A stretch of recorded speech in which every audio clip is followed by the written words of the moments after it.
ভুলেও কোনোদিন স্ত্রীকে গালি দিবেন না। অমুকের বাচ্চা, অমুকের বেটি, অমুক, মুখ খুলবেন না। এই ছেলে, তোমার স্বভাব পরিবর্তনের জন্য এসেছি, আল্লাহ তোমার স্বভাবকে পরিবর্তন করুক। বেটা দিন রাত তো স্ত্রীকে গালি দাও কেন? তোমার মুখ খারাপ কেন হতো? মেয়ে রাস্তায় পড়ে আছে। মেয়ে মানুষ অনেক দামি।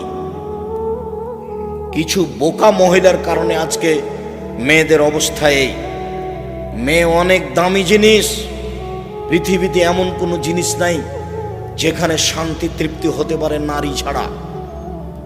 পৃথিবী এমন কোনো বিছনা নাই সেই বিছনায় শুয়ে শান্তি পেতে পারে মানুষ স্ত্রী ছাড়া।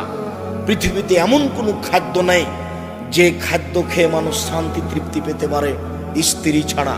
পৃথিবীতে এমন কোনো ব্যবস্থাপনা নেই যেখানে মানুষ শান্তি তৃপ্তি পেতে পারে স্ত্রী ছাড়া। স্ত্রী হচ্ছে পৃথিবীতে আল্লাহর পক্ষ থেকে দেওয়া শান্তি তৃপ্তির ব্যতিক্রম জিনিস।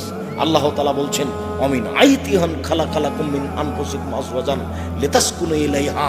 পৃথিবীর মানুষ, আমি তোমাদের পক্ষ থেকে তোমাদের স্ত্রীদেরকে সৃষ্টি করেছি যাতে করে তোমরা সেখানে শান্তি তৃপ্তি পেতে পারো।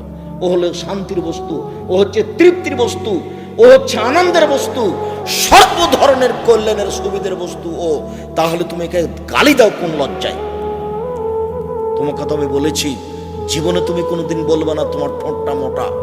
একবার যদি ঠোঁট মোটা বলো তাহলে তোমাকে 10 বছর ভালোবাসবে না। ভুলেও তুমি বলবে না তোমার রংটা কালো। একবার যদি রং কালো বলো তাহলে মনটা ছোট হয়ে যাবে, 10 বছর যাবত তোমাকে ভালোবাসবে না। তুমি খালি বলো তোমার মতো কোনো ভালো মেয়ে দেখি না, তুমি আমার চোখে সবচেয়ে সুন্দরী, তোমার চাল চলন আমার কাছে খুবই ভালো, প্রশংসা করো, সারা রাত পাটি বেঁধে